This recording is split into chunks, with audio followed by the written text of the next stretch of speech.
तो नमस्कार, आप सभी का स्वागत है।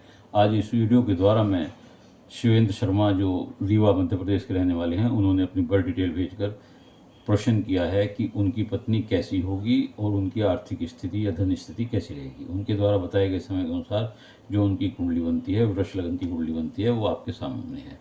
ग्रह स्थिति इस प्रकार है: लगन में राहु है, दूसरे भाव में सूर्य बुध शुक्र शनि है, तीसरे भाव में गुरु चंद्रमा है, सप्तम भाव में केतु हैं तथा दसम भाव में मंगल है। ये आपकी ग्रह की स्थिति है। देखिए, आपका जन्म वृष लगन में तथा अनुराधा नक्षत्र के तीसरे चरण में हुआ है। जन्म राशि आपकी कर्क है। वर्तमान में आपको शुक्र की महादशा में बुध का अंतर 27/11/25 तक चल रहा है। शुक्र की महादशा 27/9/38 तक आप पर है। प्रथम आपका प्रश्न आपका ये है कि आर्थिक स्थिति कैसी रहेगी और पत्नी कैसी मिलेगी, आपको कैसी होगी।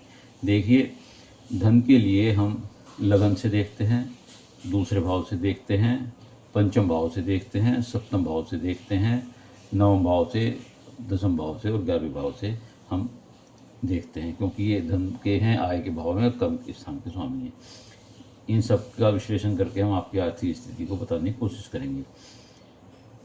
लगन आपका शुक्र है जो धन स्थान में बैठा हुआ है, दूसरे और बुध के साथ बैठा हुआ है। जो बुध के साथ जो शुक्र है जब भी बैठता है तो वह लक्ष्मी नारायण योग बनाता है, और यहाँ भी वो लक्ष्मी नारायण योग बना रहा है। दूसरे भाव में सुखेश सूर्य के साथ बुध बैठे हुए हैं और ये बुधादित्य योग बना रहे हैं। दूसरे भाव में ही सूर्य शुक्र के साथ युक्ति किए हुए हैं, जो बहुत अच्छी होती है। 11वें भाव का स्वामी गुरु उच्च का होकर के तीसरे भाव में चंद्रमा के साथ बैठा है, जो चंद्रमा स्वग्रही है।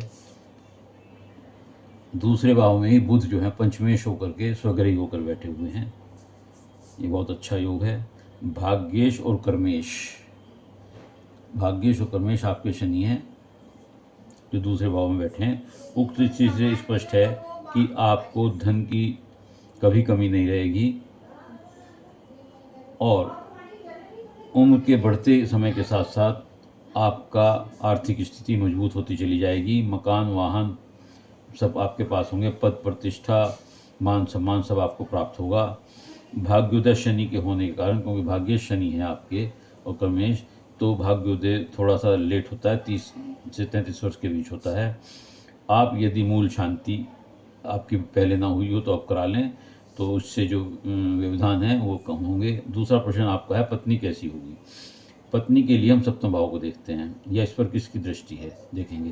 केतु सप्तम भाव में मंगल के घर में है, राहु की पूर्ण दृष्टि पड़ रही है इस पर। विवाह देर से होगा, दाम्पत्य जीवन में कुछ दिक्कतें आ सकती हैं, लेकिन तृतीय भाव में उच्च के गुरु की पंचम अमृत दृष्टि इस पर पड़ रही है, चंद्रमा गुरु की। तो इससे स्पष्ट होता है कि आपकी पत्नी सुंदर अच्छी होगी। तो उम्मीद है कि आपको अपने दोनों प्रश्नों का, कि पत्नी कैसी होगी और धन स्थिति क्या होगी, वो आपको मिल गया होगा। यदि ये वीडियो आपको अच्छी लगी हो तो लाइक करिएगा, शेयर करिएगा और कमेंट्स बॉक्स में जाकर अपने विचार लिखिएगा।